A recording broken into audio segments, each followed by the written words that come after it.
Have you ever heard of a soldier who returned from the dead, only to be found by the dog that never stopped waiting for him? In a small fog-covered town on the coast of Maine, something happened that no one could explain, a moment that made even the sea fall silent. It began with a stranger on a lonely pier, a cup of untouched coffee, and a pair of eyes that carried the weight of forgotten wars. Before we dive into this unbelievable story of loyalty and faith, tell me, where in the world are you watching from? Leave a comment and let's begin this journey together. The morning mist over Cedar Bay, Maine, was thick enough to swallow sound itself. The harbor lay quiet beneath a pale sky, where gulls drifted like ghosts, and the air carried the mingled scents of salt and coffee from the small diner on Front Street. Wooden boats bobbed in rhythm with the tide, their ropes creaking softly like old men murmuring secrets of the sea. Beyond the fog, at the far end of the pier, sat a man who did not belong. His name, though no one here knew it, was Lieutenant Ethan Cole.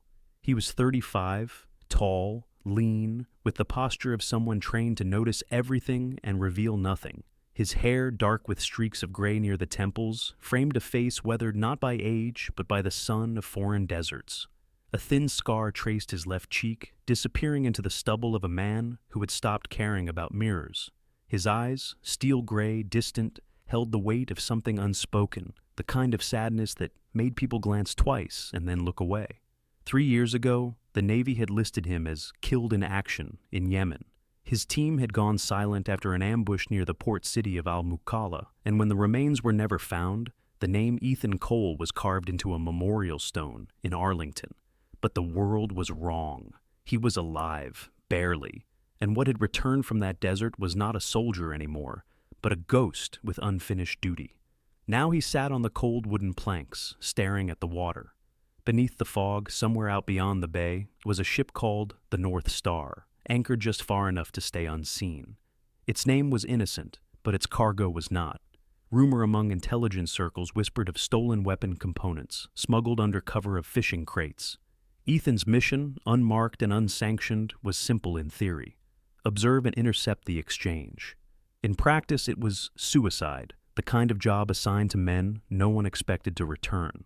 The only sound near him was the slow drip of water from a rope and the creak of a wooden sign that read, Cedar Bay Marina, Estuary 1922. Behind that sign, inside a small cafe painted sea green, a woman was watching him through the misted glass. Her name was Martha Hensley, 58, the widow of a fisherman lost to the Atlantic 12 years ago. She was not tall, but her presence filled a room, broad-shouldered from the years of hauling nets and coffee pots, her auburn hair fading into gray, usually tied back with a ribbon that had once belonged to her late husband.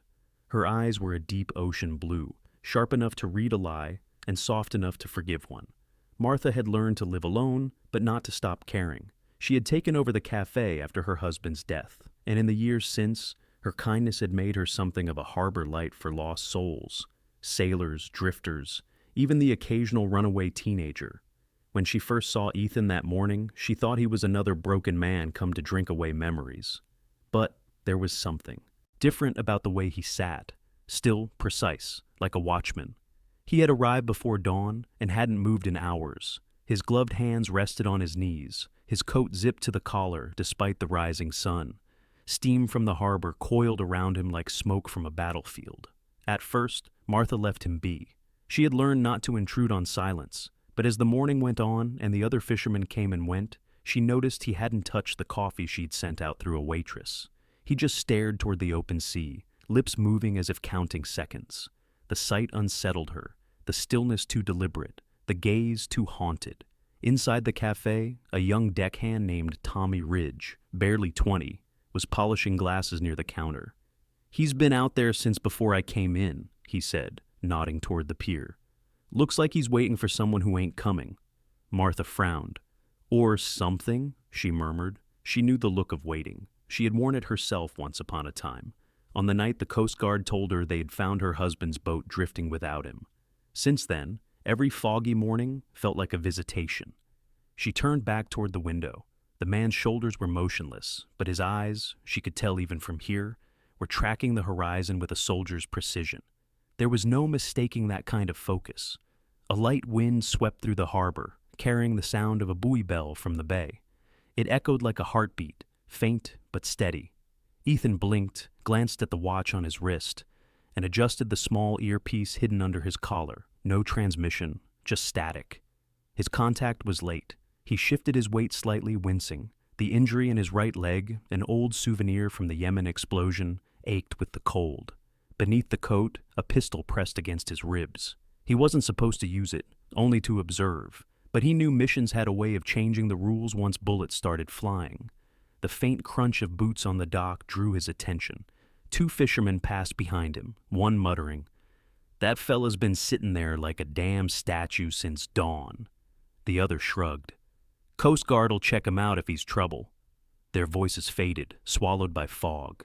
Ethan barely moved. He was waiting for a signal, a flashing buoy light 3 times, then twice from a vessel offshore. It meant the deal was in motion. He had to stay unseen until then. Inside the cafe, Martha hesitated before reaching for the phone. She wasn't the kind to meddle, but something in her chest refused to rest. Maybe it was the memory of her husband, how the ocean could look calm right before it swallowed you. She dialed the sheriff's office. "Ben," she said when he answered. "It's Martha. There's a man down at the pier, been there for hours. I think he needs help, or at least a good talking to." "Describe him," came the voice on the other end, firm, measured.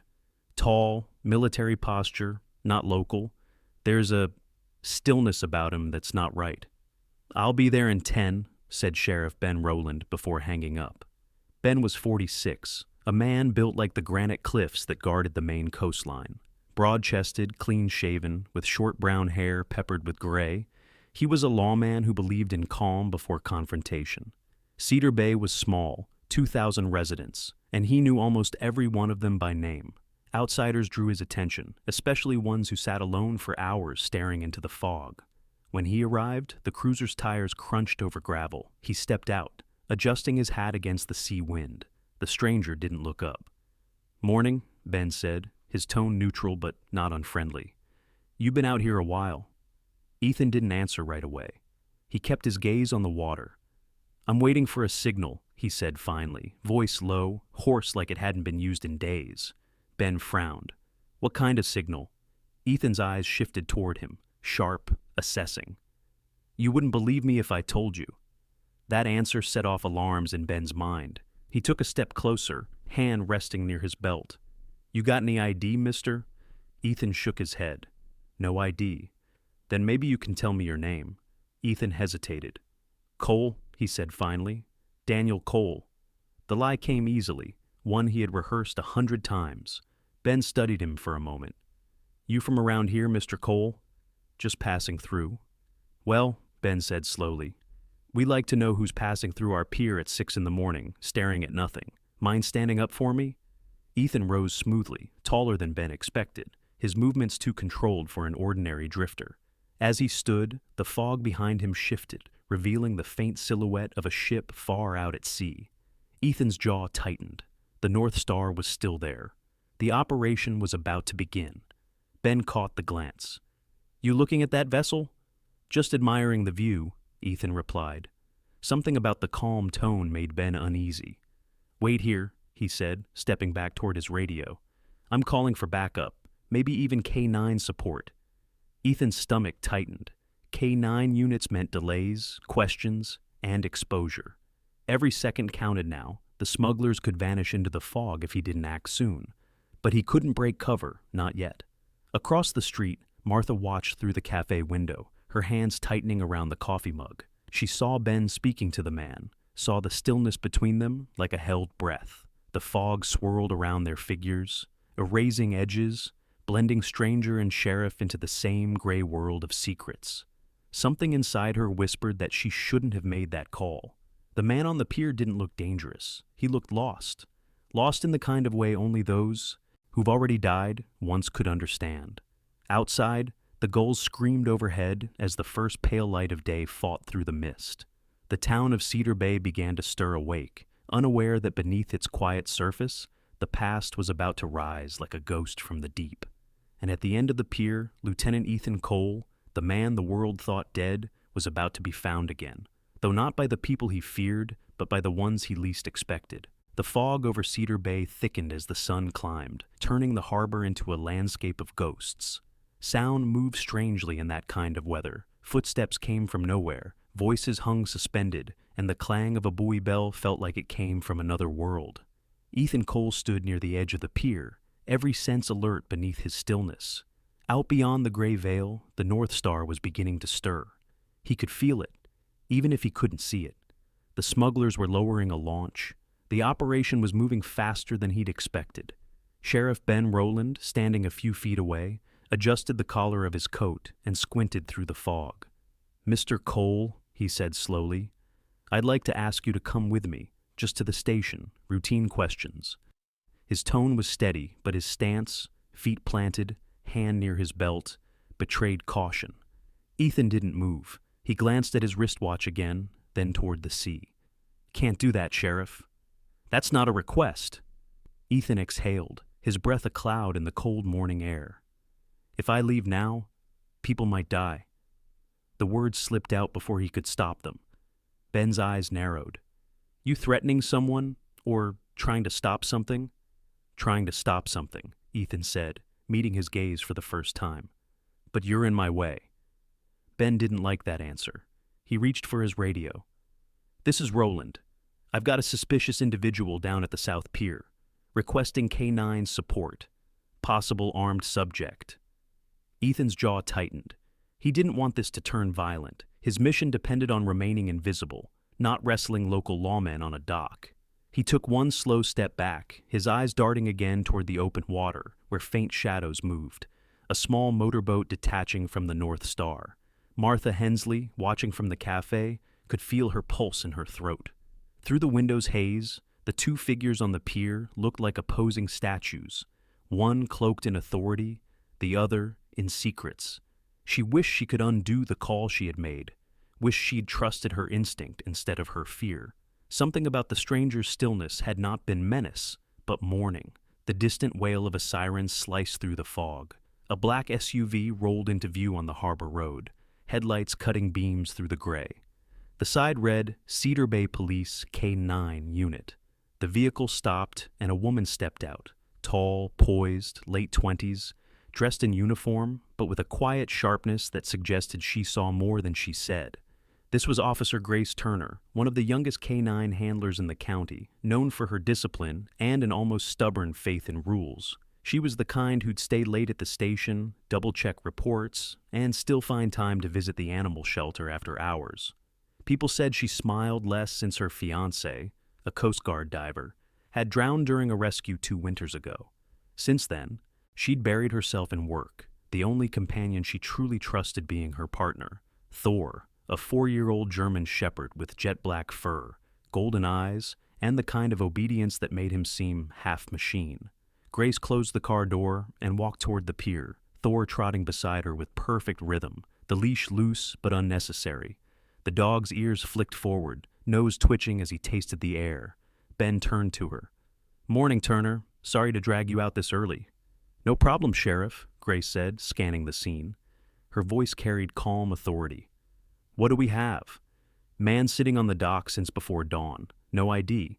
Claims he's waiting for a signal. Could be nothing, could be trouble. I want Thor to check him." Grace nodded. She gave a quiet command. "Hail." Thor stopped, sitting neatly at her side. She studied Ethan, his posture, the set of his shoulders, the way his eyes never quite rested. Something in him didn't match the usual profile of a drifter. He looked too sharp, too controlled. "Sir," she called, "for everyone's safety, please stay still. My K9 is trained to detect weapons and contraband." Ethan's lips curved faintly, not in mockery, but in resignation. "You can try," he said. Grace raised her hand slightly. "Thor, check." The German shepherd rose smoothly, stepping forward. His paws made soft thuds on the wet planks. When he reached within a few feet of Ethan, he stopped. His body stiffened, not with aggression, but with confusion. Grace frowned. "Thor," she repeated more firmly. "Check." The dog didn't move. His ears flattened slightly, tail twitching once. Then came a low, uncertain whine. Ethan's heart stopped. That sound, he knew it. The pitch, the hesitation. It was impossible, yet unmistakable. Slowly he crouched, lowering himself to the dog's level. His voice trembled when he spoke. "Rex, is that you?" The shepherd froze, his head tilted, eyes wide, pupils dilating as if searching through memory. Then, without warning, he lunged forward, not to attack, but to close the distance. He pressed his head against Ethan's knees, whining louder now, tail wagging furiously, body trembling in disbelief and joy. Grace's breath caught. "Thor!" she shouted, but the command broke halfway through. She had never heard that sound from him before, something raw and human, a cry of recognition. Ben stepped forward, hand on his holster. "Grace, control your dog!" But she couldn't. She could only stare. The man she was supposed to question was kneeling, one hand buried in Thor's fur, whispering words too soft to catch. The dog's tail thumped against the dock, his entire frame quivering with emotion. "Rex," Ethan whispered again, voice thick. "You made it out." Grace blinked, her mind spinning. "What did you call him?" "Rex," Ethan said, looking up at her. "That's his name." "That's impossible," Grace said. "His name's Thor. He was reassigned to me 2 years ago." Ben frowned. "You know this dog?" Ethan nodded slowly. "He was my K9 in Yemen. They said he didn't survive." The air hung still, every sound dampened by the mist. For a long moment, no one spoke. The only motion was Rex's tail and the slow ripple of the tide below. Grace swallowed hard. "Wait here," she said, her voice unsteady for the first time. She pulled the small chip scanner from her belt and knelt beside the dog. He looked at her, panting softly, then at Ethan, unwilling to move away. Grace gently placed the scanner near the back of his neck. The device beeped. The screen lit up with a serial number and a name. K9 Rex, handler Latir Ethan Cole, status KIA, Yemen, 2019. Grace stared at the words, her throat tight. She looked up at Ethan. "Lieutenant Cole?" He gave a weary smile. "Used to be." Ben's radio crackled, but for once he didn't answer. He simply watched, the law momentarily irrelevant in the face of what he'd just seen. Martha had stepped out from the cafe now, shawl wrapped around her shoulders, eyes shining with disbelief. She whispered, "Lord have mercy." The dock had turned into a scene out of a forgotten miracle. The soldier thought dead, the dog thought lost, finding each other again in a fog that seemed almost holy. Ethan stroked Rex's head, voice barely audible. "You remember me, don't you, boy?" The dog's answer was a deep, trembling whine before he pressed closer, nearly knocking Ethan off balance. Grace turned away for a second, wiping her eyes before anyone noticed. She'd always thought herself immune to sentiment after the sea took her fiancé. But this was something else. When she spoke again, her voice was quiet. "Sheriff, what do we do?" Ben exhaled, rubbing his jaw. "I don't know," he admitted. "But whatever this is, it's bigger than Cedar Bay." Ethan stood, one hand still on Rex's collar. "You were right, Sheriff," he said softly. "You should have taken me in. But now that you've seen this, I can't disappear anymore." Ben's expression softened. "You planning to run?" "Not from you," Ethan said. "From the ghost that followed me home." Grace studied him, eyes narrowing slightly, torn between duty and awe. "You said people might die if you didn't stay." "Who?" Ethan hesitated, glancing toward the sea again. The fog had thinned just enough to show faint shapes moving, men in a small craft heading toward shore. "The ones bringing death into this harbor," he murmured, "and they're coming now." The low hum of an approaching engine reached their ears. Ben turned, hand instinctively moving to his sidearm. Grace followed his gaze. Out beyond the mist, a dark silhouette emerged, the smuggler's boat heading straight for the pier. Ethan's expression hardened. "Get your people ready. Sheriff, you're about to see why I couldn't leave." Grace tightened her grip on Rex's collar. The dog growled softly, gaze locked on the shadow in the fog. This time, his instincts weren't confused. They were awake, and as the first faint outline of the smuggler's boat cut through the gray water. The wind shifted, carrying with it the cold scent of danger. Cedar Bay was no longer just a quiet harbor. It had become the stage for the return of a man and his guardian from the grave. The fog of Cedar Bay was beginning to thin under the reluctant warmth of late morning, but it did nothing to ease the tension that gripped the pier. The sound of an approaching motor cut through the mist like a blade through silk. Ethan Cole stood at the edge of the dock, shoulders squared, the ocean wind tugging at his coat. The world believed him dead, but here he was, alive, exposed, and cornered between duty and discovery. Behind him, Sheriff Ben Rowland's voice was calm but clipped. "Cole, you're going to explain what's happening, right now." Ethan didn't turn around. His eyes were fixed on the dark outline moving across the water. A small motorboat loaded with crates and armed men. The smugglers had arrived earlier than planned. "There's no time," he said. "That boat isn't bringing fish." Grace Turner tightened her hold on Thor, no, Rex now, who stood tense at her side, muscles coiled beneath his dark fur, a low growl rumbling in his chest. She could feel the vibration through the leash, a warning that danger was close. "Sheriff," Ethan said, voice sharp, "you need to get everyone back. Civilians, dockhands, anyone within 100 yards. These people won't hesitate to shoot if they think they've been seen." Ben hesitated. He wasn't a man who took orders from strangers, especially ones with no badge or ID. "You expect me to believe—" Before he could finish, the boat's engine roared louder. A man in a black jacket stood at the bow, scanning the dock through binoculars. Ethan cursed under his breath. They had spotted them. "Too late," he said, pulling a small radio from his pocket. He switched it on, static crackling. "This is Ghost 1. The drop is happening now. Target vessel is off Cedar Bay Harbor, approximately 200 meters north of the pier." Ben's eyes widened. "Who the hell are you calling?" Ethan didn't answer. On the other end, a female voice, steady, authoritative, responded, "Ghost 1, this is command. You were ordered to observe, not engage." "Change of plan," Ethan replied. "They've made visual contact. I've been compromised." The line went silent for a beat, then came a resigned sigh. "Understood. Extraction denied. You're on your own." Grace's gaze darted between them, heart pounding. "You're military," she said softly, realization dawning. "Or you were." Ethan nodded once. "Lieutenant Ethan Cole, Naval Intelligence. I was embedded to track an illegal weapons shipment moving through civilian ports. The North Star was my target." He looked toward the boat drawing closer. "That's their transfer team." Ben's grip tightened around his pistol. "You should have told me this from the start." "I didn't have the luxury," Ethan said. "When you're officially dead, you don't get to file reports." The motorboat neared the dock, its hull slicing through the water. 4 men stood. Aboard, faces obscured by scarves, weapons slung across their backs. One of them lifted a radio and spoke in a foreign language Ethan understood all too well. They were confirming the drop point.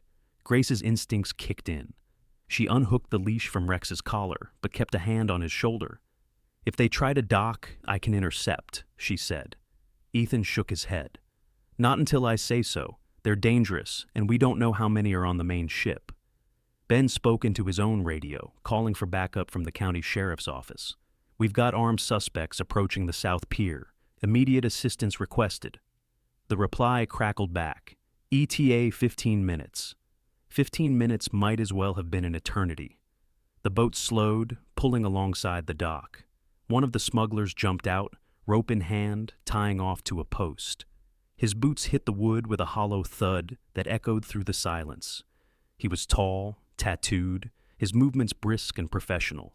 Another man followed, carrying a crate stamped with faint Cyrillic letters. "Stay back," Ethan whispered. Grace and Ben obeyed, crouching behind a stack of lobster traps. Rex stayed low, eyes locked on the intruders, ears flicking at every sound. His breathing was steady but deep, waiting for the cue he somehow knew would come. The smugglers spoke quickly among themselves, unaware they were being watched. Ethan caught fragments, references to delivery, coordinates, and the buyer waiting inland. He needed proof, but one wrong move and this quiet harbor would turn into a battlefield.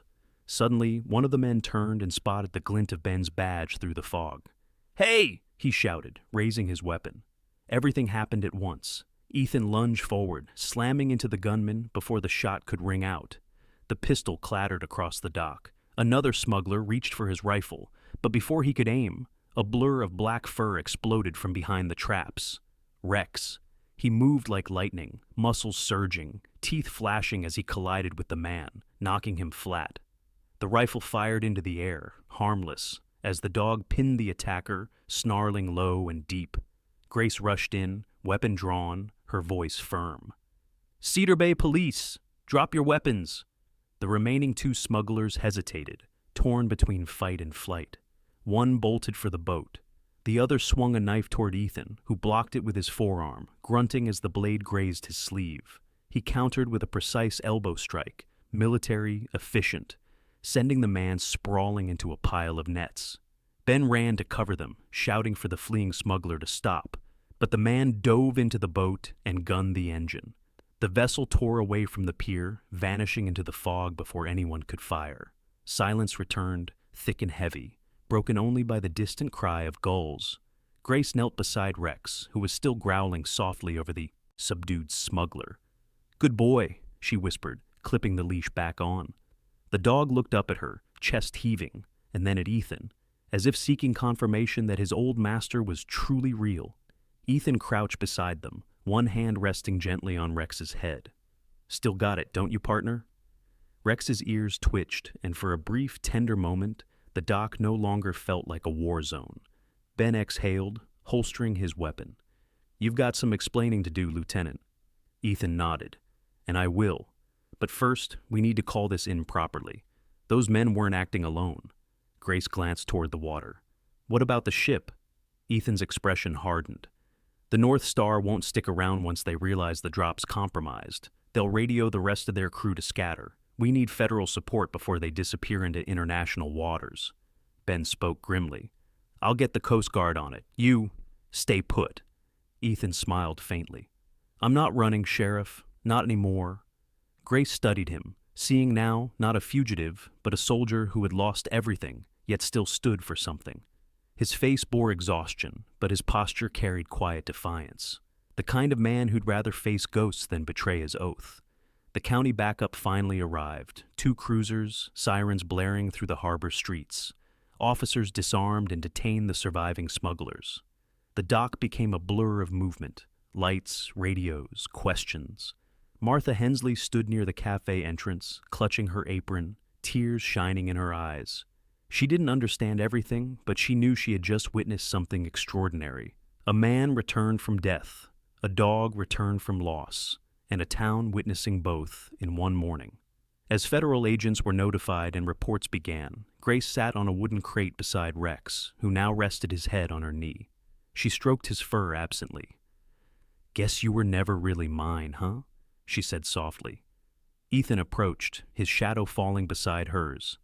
"He was lucky to have you," he said. "You kept him alive. You gave him a purpose when he didn't have one." Grace looked up, meeting his gaze. "Seems like he did the same for you." Ethan smiled faintly. "Yeah," he said. "He always did." The distant foghorn echoed again, low and mournful, as if the ocean itself acknowledged the reunion. For the first time in years, Ethan felt the knot in his chest begin to loosen. The mission had gone off script, his cover was blown, but somehow, amid the chaos, he had found the only piece of his past worth saving.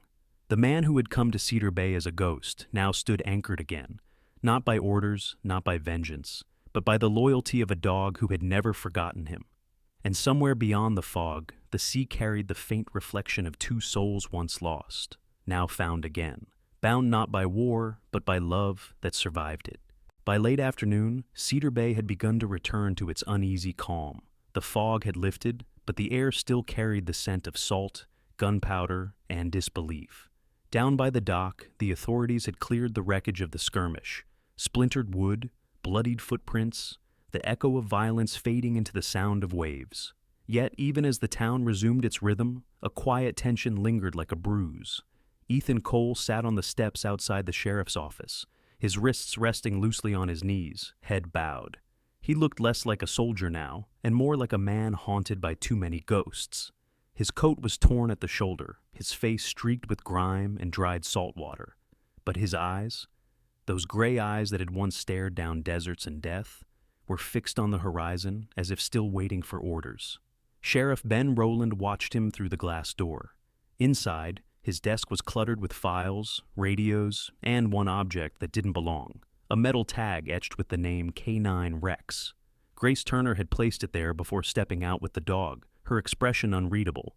Ben exhaled slowly. He'd spent 20 years as a lawman in Cedar Bay, and never once had he encountered anything like this. A soldier returned from the dead, a classified mission, a K9 thought lost, now reunited with its original handler. Every instinct in him told him to call the feds, to turn this over and wash his hands of it. But something deeper, something human, told him to listen first. He stepped outside, boots echoing on the wooden porch. "You look like hell," he said. Ethan didn't move. "Feels accurate." Ben leaned against the railing. "You gonna tell me why a ghost from Yemen showed up on my dock?" Ethan's lips curved faintly, but without humor. "Because the war doesn't end when the orders do, Sheriff. It just changes zip codes." "Try again," Ben said, folding his arms. "Start from the beginning." For a moment, Ethan said nothing. Then, with a long sigh, he began. 2019, Yemen. My unit was sent to intercept a black market deal involving stolen American munitions. We were ambushed before we could secure the cargo. I was injured, separated from my team. Rex, his voice faltered slightly. He saved me, dragged me out from under a burning truck. I tried to get him on the evac chopper, but we got hit again. When I woke up, he was gone. So were my men. I thought he died. Command listed me as missing, presumed KIA. I didn't correct them. Ben frowned. "Why?" "Because the people behind that deal weren't just mercenaries," Ethan said. "They were part of a network that runs deeper than anyone wants to admit. If I came back officially, I'd have been silenced before I could report what I found. So, I stayed dead. Took a new name. Worked quietly to track the shipments that kept resurfacing under different covers. Every lead brought me closer to this harbor." He looked up, eyes weary, but certain. The North Star was the end of the trail. Ben rubbed his chin, processing the weight of it all. "You're saying that cargo, those crates we saw this morning, was part of a bigger operation?" Ethan nodded. "Weapons, tech, data drives, pieces of something no one's supposed to know about. The North Star isn't a smuggler's boat. It's a ghost vessel, registered under fake flags, funded through shell companies. It disappears for months at a time and always comes back with new names and new scars." Ben let out a low whistle. "Hell of a bedtime story." "It's not a story, Sheriff. It's a confession." From down the street, the sound of footsteps approached. Grace Turner appeared, her uniform jacket off, her hair windblown from the sea breeze. Beside her trotted Rex, his dark fur glinting in the sunset. He carried himself differently now, no longer the mechanical precision of a police K9, but the alert pride of a soldier remembering who he was. Grace stopped a few steps away, her eyes searching Ethan's face. "They're asking for a statement at headquarters," she said quietly, "and for your identification. I told them you were cooperating." Ethan met her gaze. "That's generous of you." Grace crossed her arms. "You owe me more than that. You owe Rex the truth." At the mention of his name, the dog lifted his head and padded forward, sitting squarely in front of Ethan. His eyes, golden, intelligent, full of recognition, met his handler's. Ethan reached out, hesitated, then gently brushed his hand over the dog's collar. "He shouldn't even be alive," he murmured. "We both shouldn't." Grace's voice softened. "Maybe that's not an accident." The door to the station opened again, and the creak of an old hinge announced the arrival of Silas Boone, a white-haired veteran who lived above the bait shop across the street. He walked with a cane fashioned from driftwood, his limp pronounced, but his eyes still sharp under his navy cap. "I heard the commotion," Silas said, nodding toward Rex. "So that's the hero everyone's whispering about." Grace smiled faintly. "He's earned the title." Silas leaned on his cane, studying Ethan. "You're the one they said died overseas, ain't you? The papers called you a patriot." Ethan gave a short nod. "That's one word for it."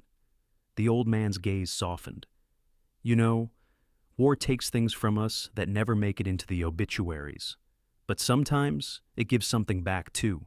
You two standing here," he pointed between Ethan and Rex. "That's something the world ought to see. Proof that loyalty outlasts the lies men build around it." Grace blinked back unexpected tears. She'd trained dozens of K9s in her short career, but she'd never seen a bond like this, one that defied death, orders, even time itself. Ben cleared his throat, breaking the silence. "So what happens now?" Before Ethan could answer, the screech of tires echoed from the road. A black SUV rolled to a stop in front of the station. Its doors opened, and out stepped Special Agent Laura Reyes, mid-30s, crisp suit, expression carved from stone. Her presence alone silenced the air. "Lieutenant Cole," she said, her tone clipped. "Or should I say, former lieutenant. You've made quite the mess." Ethan stood slowly. "Good to see you too, Agent Reyes." "I'd say the same, but technically, you're not supposed to exist." She handed Ben a folder. "By federal order, this matter is under my jurisdiction now." Ben bristled. "With all due respect, Agent, this is my town, my people." "And I'm not here to argue that," Reyes replied. "But when an operative resurfaces from the dead and exposes a classified operation on public soil, it becomes my problem." Grace stepped forward, chin lifted. "He didn't expose anything. He stopped an armed smuggling attempt that could have killed half this harbor." Reyes regarded her coolly. "Officer Turner, isn't it? Your loyalty's admirable, but I don't recall asking for your assessment." Before Grace could respond, Rex growled softly, sensing the tension. Reyes blinked, glancing down at the dog. "That animal's not cleared for active duty," she said sharply. "He's not a tool," Ethan said. "He's my partner." Reyes sighed, rubbing her temples. "Do you have any idea how much trouble you've caused? The press has already gotten hold of the video. Every major outlet is running footage of a dead soldier reuniting with his war dog. Congress wants answers, my superiors want blood, and you," she jabbed a finger at him, "want redemption." Ethan didn't flinch. "I didn't ask for redemption, just truth." Something flickered in Reyes's eyes, pity maybe, or respect. She exhaled. "Truth is messy, Lieutenant, but maybe you've earned a sliver of it. Effective immediately, your record will be amended to retired with honors. And that dog," she hesitated, glancing at Rex, "will be officially discharged to your custody." Grace blinked. "You're serious?" Reyes nodded. "The public's already written their story. No point fighting it. Sometimes human decency wins the day. Even the brass can't argue with that." Ben let out a low chuckle. "Guess miracles do happen." Reyes turned to leave, but paused at the door. "Lieutenant Cole," she said without looking back, "make good use of your second life. Not everyone gets one." When the SUV disappeared down the road, silence settled again. Martha Hensley emerged from across the street, carrying a tray with 3 cups of steaming coffee. "You all look like you could use this," she said with a smile. They gathered by the pier, the sky now painted in soft pinks and golds. Rex lay between Ethan and Grace, head resting on his paws, finally at peace. Ethan looked toward the fading horizon, then at his companions. "Funny," he said. "All the missions I've done, all the things I thought mattered. Turns out the only one that ever counted was this." Martha smiled gently. "Maybe God was just waiting for you to come home." For the first time in years, Ethan allowed himself to believe it might be true. By the next morning, Cedar Bay was no longer the quiet fishing town it had always been. News vans lined the harbor road, reporters clutched microphones against the wind, and the scent of salt mixed with the faint buzz of satellite transmitters. Cameras turned toward the dock where it had all happened, the fog, the dog, and the man who had returned from death. Inside the cafe, Martha Hensley poured coffee for 2 journalists from Portland who had driven in before dawn. She moved with the calm of someone who had seen both storms and miracles, though her heart raced beneath her apron. On the counter beside her, a newspaper headline blazed in bold letters: "The Soldier and His Lost Guardian, a Miracle in Maine." The photograph beneath showed Ethan kneeling beside Rex, one hand resting on the dog's collar, the other holding a chipped Navy tag. The image had gone viral overnight.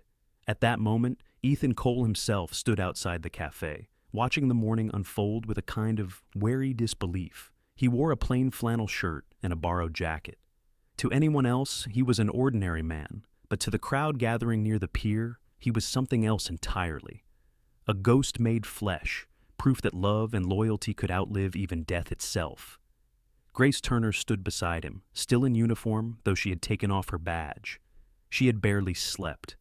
The phone at the station had rung all night. CNN, Fox, the Herald, they all want interviews, she said, half amused, half exasperated.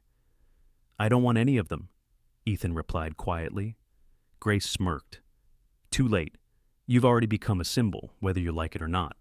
A boy about 10 years old, holding a homemade cardboard sign that read, "Welcome home, soldier," ran up and shyly handed Ethan a small folded paper. Inside was a crayon drawing. A man in uniform beside a black dog with a halo over its head. Ethan looked at it for a long moment before crouching down to meet the boy's eyes. "Thank you," he said softly. "You take care of your friends, okay?" "Always." The boy nodded and ran off. Grace watched the exchange, her expression unreadable. "They see you as hope," she said. "I'm not hope," Ethan murmured. "I'm just proof that sometimes God gives second chances." Before Grace could reply, the sound of a camera shutter drew their attention. Standing a few feet away was a young journalist, Jack Finnegan, barely 26, with messy hair, wire-rimmed glasses, and the kind of eager courage that belonged to those still new to the business. He lowered his camera, his voice trembling slightly. "Lieutenant Cole? Sir, I'm Jack Finnegan, local reporter. I was the one who filmed the reunion yesterday." Ethan studied him. "That was you?" Jack nodded. "I was covering the smuggling investigation when I saw your dog, Rex, jump at you. I just started recording. I didn't mean to intrude." "You didn't," Ethan said. "You told a story people needed to hear." Jack looked surprised. "Most people would have been angry, but I thought maybe you'd want people to know the truth." Ethan smiled faintly. "Truth has a way of finding its own path." Grace crossed her arms. "The video's everywhere now. Even Washington can't silence that." Jack hesitated before asking, "Do you think I could do a short follow-up? Not for clicks, I promise. For the people who still believe miracles only happen in books." Ethan looked to Grace, who gave a small nod. "All right," he said. "But you tell it right." The three of them walked to the end of the pier where it had all begun. The wind had picked up again, pushing gentle waves against the wooden posts. Rex trotted beside them, head high, tail wagging as if he knew this moment was his too. Jack set up his small camera, and for a few minutes, he simply asked Ethan to talk. Not about the war, not about death, but about Rex. Ethan's voice was steady. He wasn't just a dog. On missions, he'd sense things before I did. Traps, ambushes, danger. I thought I was training him, but really, he was the one keeping me alive. He paused, looking down at Rex, who had settled by his feet. When we got separated in Yemen, I thought I'd lost everything.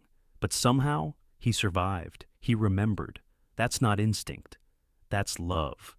Jack's camera trembled slightly as he swallowed back emotion. "Do you think God had a hand in this?" Ethan smiled gently. "I think God works in ways that don't make headlines. Sometimes he doesn't calm the storm. He just sends us someone to walk through it with." Grace's eyes shimmered as she looked away, pretending to focus on the horizon. By noon, the video was uploaded, a quiet, heartfelt interview set against the sound of waves and gulls. The title, "The Soldier Who Came Back and the Dog Who Waited." Within hours, it reached millions. Comments flooded in, prayers, tears, messages from veterans who said they'd never cried until now. Churches played the clip during Sunday service. Children drew pictures of Rex wearing medals. By evening, the governor's office had issued a statement honoring both man and dog for extraordinary courage and enduring faith. And then came the unexpected. A black sedan pulled up outside the cafe. From it stepped Special Agent Laura Reyes, the same woman who had cleared Ethan's name the day before. This time her tone was softer, her eyes lighter. "Cole," she said, "I thought you should hear it from me. The department's decided not to pursue any charges. Technically, you broke protocol, but the world saw something they can't prosecute. Humanity." Ethan nodded. "Thank you, Agent." Reyes smiled faintly. "Don't thank me. Thank your dog. He's better at public relations than anyone I know." Rex barked once, tail wagging, as if in agreement. The crowd outside began to grow. Townsfolk, travelers, veterans, even children, all drawn by something they couldn't quite name. Martha emerged from the cafe, wiping her hands on her apron. They're saying people are coming from as far as Boston just to see the pier, she said. Grace looked around, almost overwhelmed. It's like the whole country's holding its breath. Ethan turned to her. They're not here for me. They're here for what he represents. He nodded toward Rex. Loyalty. Forgiveness. The kind of love the world forgot it needed. From the crowd, someone began to clap. It spread slowly at first, then grew. Applause that rolled through the harbor like thunder across the sea. Ethan stood still, humbled, his eyes glistening. He placed a hand on Rex's neck, whispering something only the dog could hear. Later that evening, as the crowd dispersed and the sunset bathed the town in gold, Ethan sat outside the cafe beside Martha and Grace. Rex lay between them, chin resting on his paws, watching the horizon. Martha broke the silence. You know, I've seen a lot of men lose themselves to the sea. You're the first I've seen find himself in it. Ethan smiled. Maybe that's what miracles look like. Not lightning or angels, just coming home. Grace nodded softly, and knowing you were never really alone. The church bells of Cedar Bay rang faintly in the distance. People paused in the streets, some whispering prayers, others simply smiling, and as night settled, the sign above the pier caught the last light of dusk. Dedicado an hung ngoi bao vegua swang mu, because loyalty never dies. Ethan looked at it, then at Rex, whose amber eyes reflected the twilight. Come on, partner, he said, rising. Let's go home. For the first time since Yemen, he meant it. The sea was quiet that morning, the kind of quiet that didn't belong to silence, but to peace hard-earned. A soft blush of light stretched over Cedar Bay, turning the waves to glass and the gulls to streaks of white against a newborn sky. The storms had passed, the reporters were gone, and the town, once again, was only itself, a place of fishermen, fog, and faith. At the far edge of the harbor, beyond where the tourists dared to wander, stood a small wooden cabin built from weathered pine. Its windows caught the first rays of dawn, and inside, the scent of coffee mingled with salt and wood smoke. Ethan Cole sat by the window, a blanket around his shoulders, watching the horizon. His posture was still military, straight, deliberate, but his face had softened. For the first time in years, there was no weight behind his eyes. Beside the hearth, Rex lay sprawled on the rug, his black and tan fur glowing amber in the firelight. The scars on his flank had begun to fade, replaced by the calm of a creature who finally knew he was home. Occasionally, his ears twitched toward the sound of the waves, but mostly, he slept, deep and safe, the way soldiers never do until the war inside them ends. The cabin door creaked open, and Martha Hensley stepped in, carrying a thermos and a plate wrapped in cloth. The morning air had painted her cheeks pink. "You'll catch cold sitting there, dear," she said, her voice carrying both scold and affection. Ethan smiled. "I've been through worse climates." "I'm sure," Martha said, setting the tray down. "Still, coffee's better shared than endured." He poured 2 mugs, handing her one. "You didn't have to come all this way." She shrugged. "The world may have moved on to the next miracle, but I thought someone should check on the man who made this one happen." Ethan chuckled quietly. "You make it sound like I did something holy." Martha took a sip, eyes glinting. "Maybe you did. Sometimes holiness is just doing the right thing when no one's watching." Outside, the morning mist thinned, revealing the bronze shimmer of the sea. Down the trail, Grace Turner appeared, walking with a basket under her arm. She wore her off-duty jacket, her hair loose, her face brighter than it had been in months. Rex's ears perked the moment he heard her steps. He lifted his head and let out a soft bark, the sound of recognition and joy. Grace smiled. "Morning, hero." Ethan looked up from his chair. "You too, officer." "Retired," she corrected. "At least for now. Thought I'd see how my former partner's adjusting to civilian life." "Better than expected," he said, nodding toward Rex. "He's teaching me how to nap properly." Martha laughed softly. "Good for both of you." She gathered her scarf. "I'll leave you young people to your peace. The diner opens soon, and the town folk will riot if I don't bring their morning muffins." Before leaving, she paused by the door. "Ethan, we're holding a small ceremony later, down by the pier. You should come." He tilted his head. "What for?" Martha smiled. "To thank you, and to remember them, all the ones who didn't make it home. Her words lingered long after she left. Grace placed the basket on the table. She's right, you know. People need to see you. The story gave them hope, but seeing you, it reminds them that redemption isn't just a headline. Ethan sighed, looking out toward the water. I never wanted to be a story. I just wanted to finish what started years ago. Grace leaned against the doorframe. You did. You found what was lost. And maybe that's all any of us can hope for. Rex stood and padded to the window, pressing his nose against the glass. His reflection merged with Ethan's, man and dog, two silhouettes carved by the same past. By noon, the pier was alive again. Children held small American flags, fishermen lined the docks, and the old church bell rang softly in the breeze. At the end of the pier stood a new bronze plaque, gleaming against the weathered wood. Its inscription read, "Dedicated to those who guard us in the fog, because loyalty never dies." Ethan arrived quietly, wearing a simple jacket, Rex walking beside him without a leash. The crowd parted instinctively.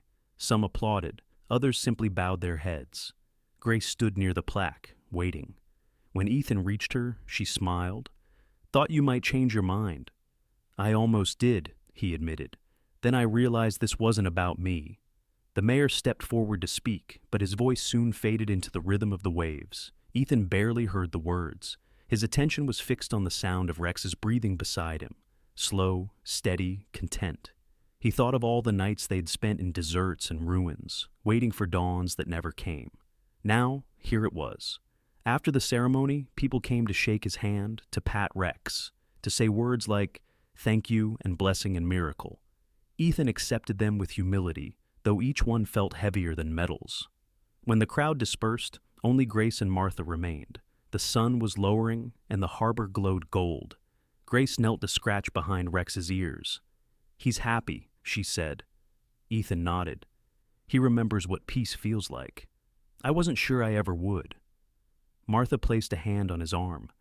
The war may have taken years from you, but it didn't take your soul. That's what matters.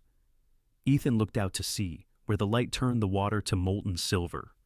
Maybe God doesn't bring us back to who we were, he said quietly.